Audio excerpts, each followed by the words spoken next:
Louvado seja nosso Senhor Jesus Cristo, para sempre seja louvado. Seja bem-vindo mais uma vez ao canal Denis o Católico. Meus amados irmãos, esse vídeo aqui será o primeiro de uma série de vídeos sobre as 7 igrejas do Apocalipse. Não vou aqui entrar em um estudo teológico a respeito dos contextos históricos do livro, né? Quem escreveu, a gente sabe que foi São João que escreveu o livro do Apocalipse. Não vamos entrar nesses detalhes. Será uma reflexão para nós, para colocarmos em nossa vida prática. Será uma reflexão a partir de uma aplicação pessoal da palavra de Deus em nossas vidas. Jesus disse que céus e terras passarão e as suas palavras jamais passarão. Então, são palavras verdadeiras, são palavras que são salvíficas. Muitas linhas teológicas interpretam o Apocalipse de diversas formas, né? Um Apocalipse futurístico, um Apocalipse preterista. Nós não vamos entrar nessas linhas teológicas de estudo.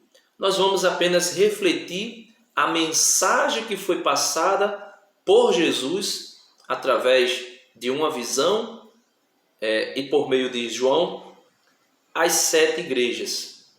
Então, eu queria que a gente pudesse começar lendo a partir do versículo 9 do capítulo 1. Talvez esse primeiro vídeo aqui, sendo como uma introdução, venha a ser um pouco mais longo e os demais a gente fará com menos tempo. São João, escrevendo o Apocalipse, capítulo 1 de São João, do Apocalipse, a partir do versículo 9, São João vai dizer assim: visão inicial. Eu, João, vosso irmão e companheiro nas tribulações, na realeza e na paciência, em união com Jesus. Estava na ilha de Patmos, por causa da palavra de Deus e do testemunho de Jesus. Então, São João está aqui escrevendo a conterrâneos seus, dizendo que também é um prisioneiro, por causa da palavra de Deus e do testemunho de Jesus Cristo. Ele continua: em um domingo, o primeiro dia da semana, fui arrebatado em êxtase e ouvi por trás de mim voz forte como de trombeta, que dizia: o que vês, escreve-o num livro e manda-o às 7 igrejas. Veja, manda-o às 7 igrejas ali da Ásia. Então nós não vamos entrar em detalhe com relação à cultura da época, a geografia ou coisa do gênero. Vamos nos ater à mensagem viva que fica para cada um de nós. Aí ele vai dizer quem são as igrejas: a Éfeso, a Esmirna, a Pérgamo, a Tiatira, a Sardes, a Filadélfia e a Laodiceia. Nós podemos ver claramente que essa mensagem às 7 igrejas são igrejas ali da Ásia. Igrejas que São João conhecia, que São João pastoreou, que São João deixou bispos responsáveis por ela. E quem é que dá a mensagem? Nosso Senhor Jesus Cristo. Versículo 12, Apocalipse 1:12. João vai dizer: voltei-me para saber que voz falava comigo. Tendo-me voltado, vi 7 candelabros de ouro. A gente vai ver que esses 7 candelabros de ouro são as 7 igrejas, a quem é dirigida a mensagem que João está recebendo. E no meio dos 7 candelabros, alguém semelhante ao Filho do Homem, Jesus Cristo, glorificado, ressurreto, aquele que estava morto, mas que agora vive para sempre. Ele estava vestido né, vestindo longa túnica até os pés, cingido o peito por um cinto de ouro, né, mostrando aí a realeza de Jesus, mostrando aí a sua glória. Tinha ele cabeça e cabelos brancos como a lã, cor de neve. Essa cabeça e cabelos brancos como a lã, cor de neve, é uma figura, uma imagem, uma tipologia da sabedoria de nosso Senhor Jesus Cristo, da onisciência, do conhecimento que Jesus tinha de todas as coisas, né? Cabelo branco, cabeça branca, significa dizer um ancião, né? Podemos assim dizer, um ancião de muitos dias, de muitos anos, alguém que viveu muito e que soube, né? Tomou conhecimento de muitas coisas por experiência própria. Lógico que aqui não se limita, né? Não limita o tempo de vida de nosso Senhor, mas é para dizer que Ele é o alfa e o ômega, o princípio e o fim, aquele que existe desde toda a eternidade e que não deixará de existir. Por isso é representado com os cabelos brancos e a cabeça branca, como aquele que tem a sabedoria de Deus, ou melhor, que é a própria sabedoria de Deus. Os livros sapienciais, os livros do Antigo Testamento, livro da sabedoria, dos Salmos, Provérbios, Eclesiástico, vai mostrar a sabedoria de Deus sendo a pessoa de nosso Senhor Jesus Cristo. Então Jesus é sábio. Seus olhos eram como chamas de fogo, ou seja, os olhos de Cristo são iluminados, têm luz própria e conseguem ver, contemplar todas as coisas. Seus pés se pareciam ao bronze fino encandecido na fornalha, ou seja, representa ali, podemos dizer, a firmeza, né? Os pés como um bronze fino encandecido na fornalha, ou seja, aquele que tem a firmeza, que está firme, aquele que era, que é e que vem, aquele que permanece para sempre, aquele que não passa, né? Sua voz era como o ruído de muitas águas, ou seja, uma voz ao mesmo tempo doce, mas aterrorizadora para aqueles que são ímpios. Lembra quando Jesus estava no Getsêmani e chegou Judas com os soldados para prendê-lo? E Jesus dizia: a quem procurais? Eles disseram: nós procuramos Jesus de Nazaré. E Jesus disse: sou eu, ou eu sou. E é dito que quando Jesus falou, eles caíram por terra. Por quê? Porque a voz de Jesus, mesmo sendo doce e suave, é aterrorizadora para aqueles que estão longe da sua presença, para aqueles que estão fora da comunhão com Jesus. Segurava na mão direita 7 estrelas. Essas 7 estrelas, meus irmãos, são as 7 igrejas. Na verdade, não são 7 igrejas como se nosso Senhor fosse esposo de 7 mulheres. Mas essas igrejas, essas 7 igrejas, o número 7 representa aí perfeição, totalidade, né? As 7 igrejas, ou seja, toda a sua igreja, ele segura em suas mãos, né? Segurava na mão direita 7 estrelas. De sua boca saía uma espada afiada de 2 gumes, ou seja, a palavra de Deus. João vai dizer no seu primeiro capítulo do seu evangelho, no prólogo, ele vai dizer: no princípio era o verbo, e o verbo estava com Deus, e o verbo era Deus. E ele vai dizer no versículo 14 que o Verbo se fez carne e habitou entre nós, e nós vimos a sua glória, glória que ele tinha junto do Pai. O seu rosto se assemelha ao sol, quando brilha com toda a força ao meio-dia. Então, o rosto de Jesus, veja, Moisés, segundo São Paulo escrevendo aos Coríntios, Moisés vai dizer que São Paulo vai dizer que quando Moisés subiu ao monte, o seu rosto desceu resplandecente de uma forma tal, com um brilho tal, que foi necessário colocar um véu sobre a sua face para que os israelitas pudessem contemplar Moisés. E se Jesus é aquele que tem o rosto como o sol que brilha em pleno meio-dia, nós não poderemos ver Jesus se nós não estivermos em santidade com Ele. Sem santidade, o autor da carta aos Hebreus vai dizer que é impossível ver a Deus. Então é necessário tirar tudo aquilo que nos impede de contemplar Cristo. E isso só acontecerá por ocasião da visão beatífica de nosso Senhor que teremos. Versículo 17. Ao vê-lo cair como morto aos seus pés, tão grandiosa era a glória e é a glória de nosso Senhor, a ponto de João cair morto aos seus pés.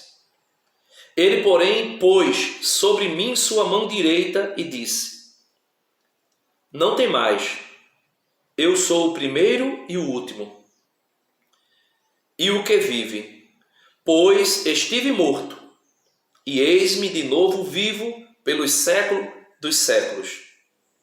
Tenho as chaves da morte e da região dos mortos. Escreve, pois, o que vistes, tanto as coisas atuais como as futuras.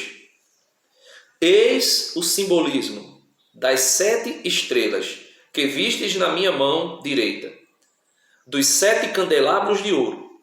As 7 estrelas são os anjos das 7 igrejas, ou seja, os bispos, os anciões. Então, esses líderes da igreja, eles estão sustentados pela mão de nosso Senhor. Eles estão ali, firmes, guardados, protegidos pelas mãos do próprio Cristo. Essas mãos chagadas, essas mãos feridas, que o livro do Apocalipse dá testemunho de que foi visto diante do trono um cordeiro de pé como que imolado. Ou seja, Jesus com suas mãos chagadas sustenta os líderes da igreja, sustenta o Papa, sustenta os bispos das igrejas particulares. E assim, ele, o próprio Cristo, é aquele que guarda as 7 estrelas, que são os anjos das sete igrejas. E também guarda os 7 candelabros, que são as próprias igrejas. Aqui se coloca no plural, porque foi direcionada o livro do Apocalipse para as igrejas da Ásia. Mas essas igrejas da Ásia, como eu já disse, o número 7, representa a totalidade da igreja. Então, toda a igreja. Certo?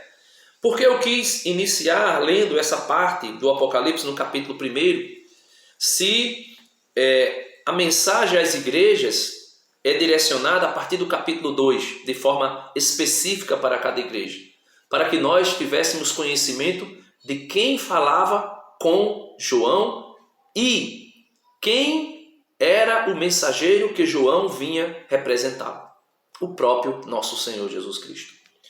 Capítulo 2, a partir do versículo 1, mensagem a Éfeso, ou seja, mensagem à igreja de Éfeso.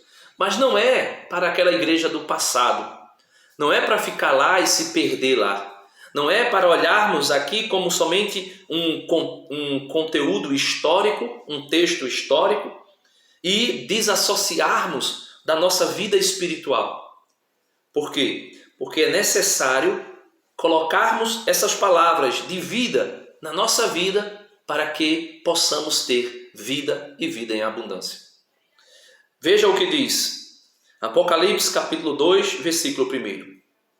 Ao anjo da igreja de Éfeso, ou seja, ao bispo, né? Ao patriarca, ao ancião, ao líder da igreja de Éfeso, escreve: Eis o que diz aquele que segura as 7 estrelas na sua mão direita, aquele que anda pelo meio dos 7 candelabros de ouro. Então veja, aquele que sustenta as 7 estrelas, né? Quem são as 7 estrelas?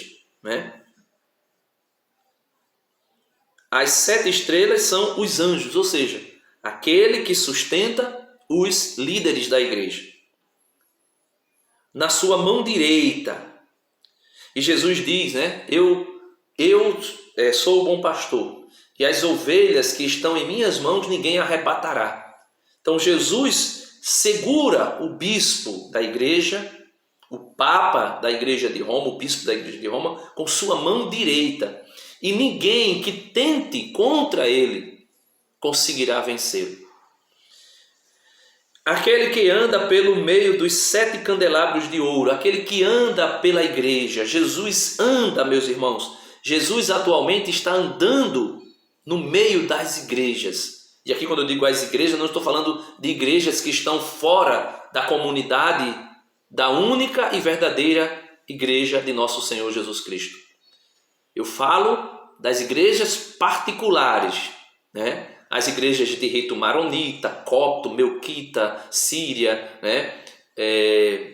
Alexandrina, né? Eu não sei se tem também, aqui me veio um nome agora, eu não... Mas, ou seja, as 23 igrejas que estão unidas à igreja de Roma. Ele continua dizendo: Conheço tuas obras, o teu trabalho e tua paciência. Então ele está dizendo que conhece que conhece as nossas obras. Ele sabe do que nós estamos realizando. Ele conhece o nosso trabalho. Ele conhece também a nossa paciência. Então se você, meu irmão, dentro da igreja, e aqui não é somente o bispo, o presbítero, o diácono, mas cada um de nós, ele conhece as nossas obras. Ele conhece o nosso trabalho na igreja. Ele conhece também a nossa paciência. Aí ele vai dizer: não podes suportar os maus. Nós não podemos suportar os maus. Por quê? Porque os maus nos levará ao martírio. E nós não podemos suportá-lo.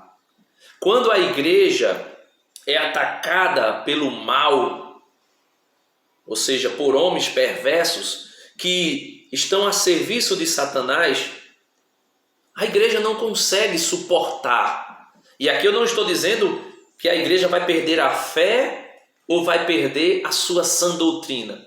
Eu digo que esses homens perversos penetrarão a igreja e levarão cativos. Lembra de Jesus? Chegará o dia em que vos levarão aos magistrados, vos levarão presos, vos açoitarão, vos matarão e ainda acharão que estão prestando um culto a Deus. Então, os maus, não podeis suportar os maus.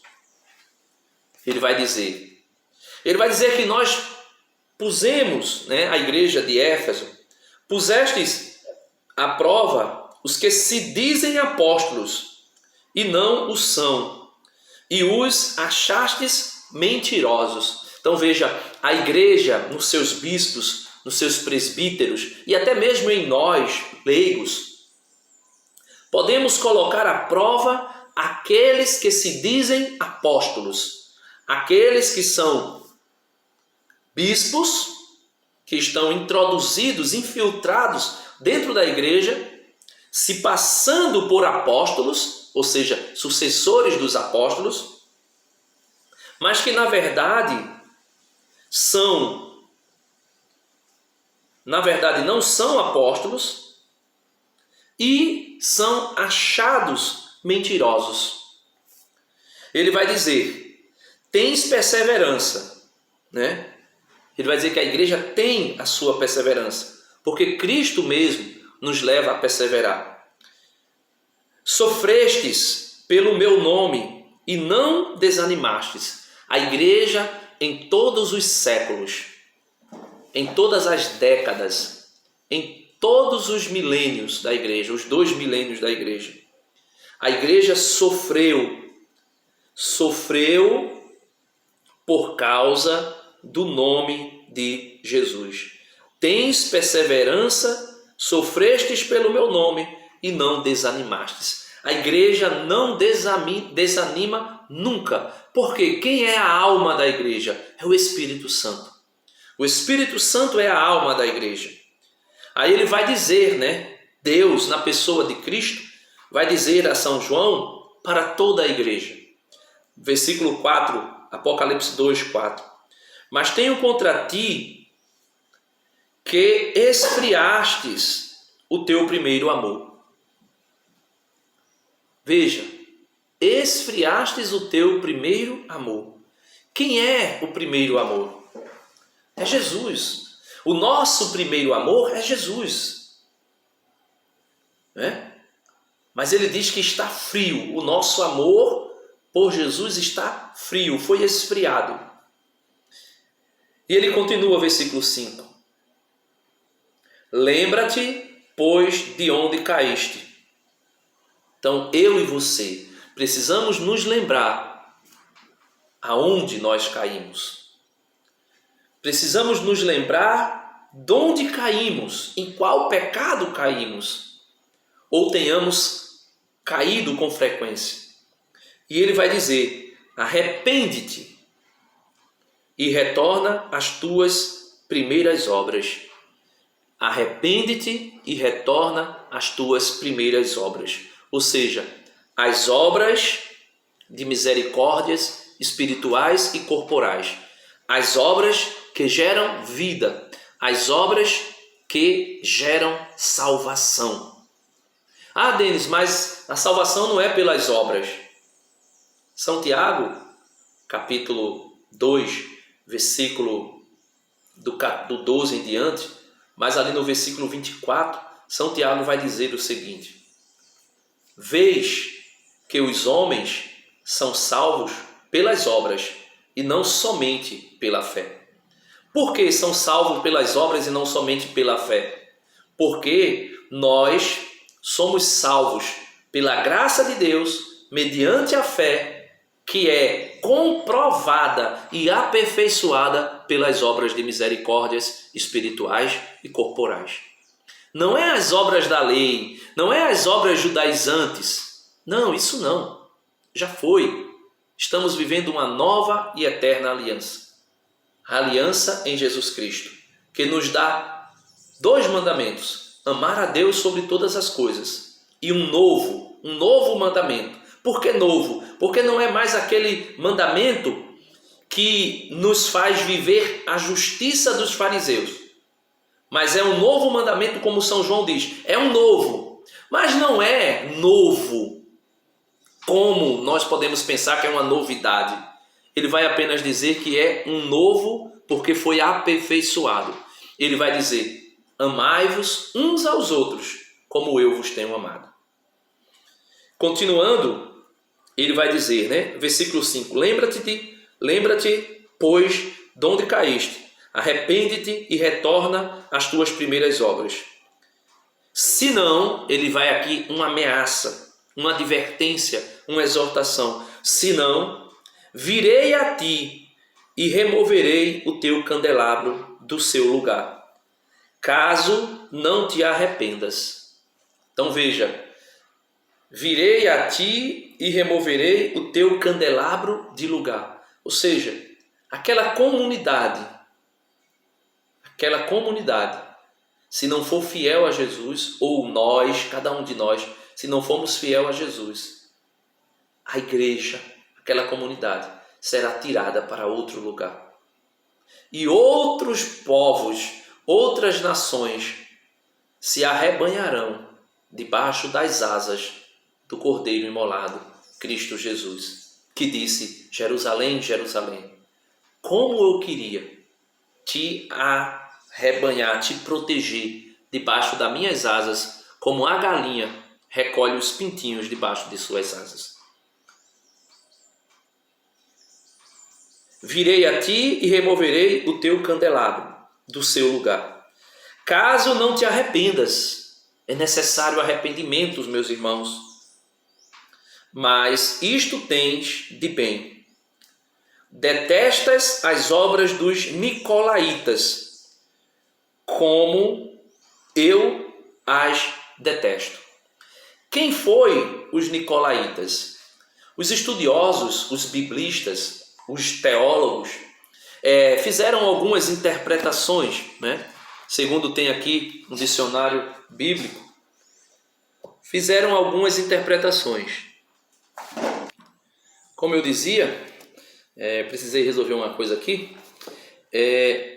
Quem são os nicolaítas? Né? Segundo um dicionário bíblico aqui que eu tenho, ele vai dizer que o nome nicolaíta, Nicolau, melhor dizendo, significa conquistador, né? E os nicolaítas são seguidores de Nicolau. Aí eles vão dizer seita que aparece na igreja primitiva de Éfeso, como nós estamos vendo, Apocalipse 2:6, e também na igreja de Pérgamo, Apocalipse 2:15.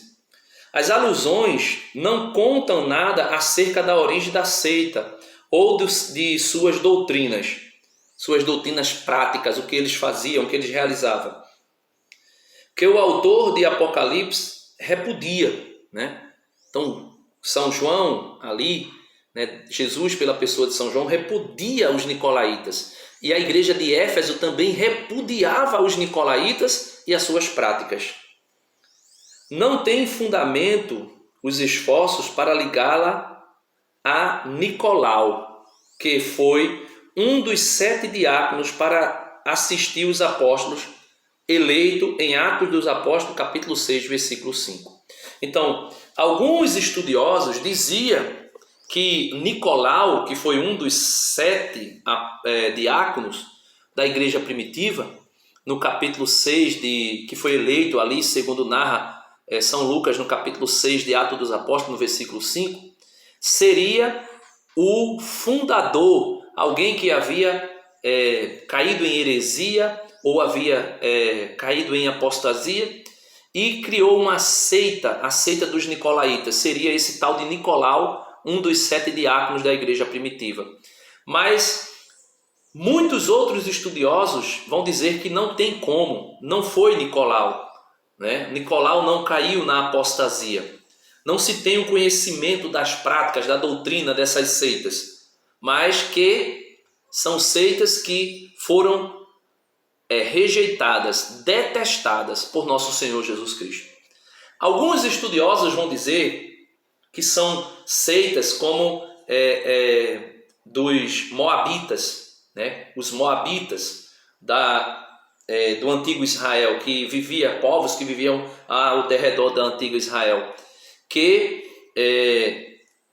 adorava a ídolos e viviam em prostituição sexual. Então entende-se também que pode ser essa rejeição, esse detestar da prática dos nicolaítas que Deus detesta na igreja, como a igreja de Éfeso também detesta. Ou seja, seria a prática de idolatria e da prostituição sexual. Mas não se tem certeza. Mas fica para nós aí, quem sabe, meditarmos, né, e compreendermos que Deus rejeitava esses tais nicolaítas, que possivelmente eram homens que adoravam a ídolos e que viviam a promiscuidade, viviam a prostituição, a fornicação e o adultério. Ou seja, toda e qualquer forma de prática sexual que fere, né, o sacramento do matrimônio.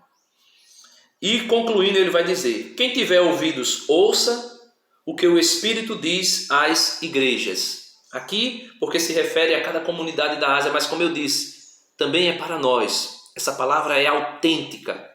Não caiamos nessa história de achar que o livro inspirado por Deus, a Santa Bíblia, as Sagradas Escrituras, são livros históricos somente. Essa palavra é viva e eficaz. Ela produz vida, ela gera vida. Quem tiver ouvidos, ouça o que o Espírito diz às igrejas. Ao vencedor darei de comer do fruto da árvore da vida que se acha no paraíso de Deus. E aqui é feita uma referência ao que São João vai revelar para nós no capítulo 22 do livro do Apocalipse. Na verdade, ali no capítulo 21, a partir do versículo 9, falando sobre a nova Jerusalém do alto, ou seja, a igreja já em sua glória.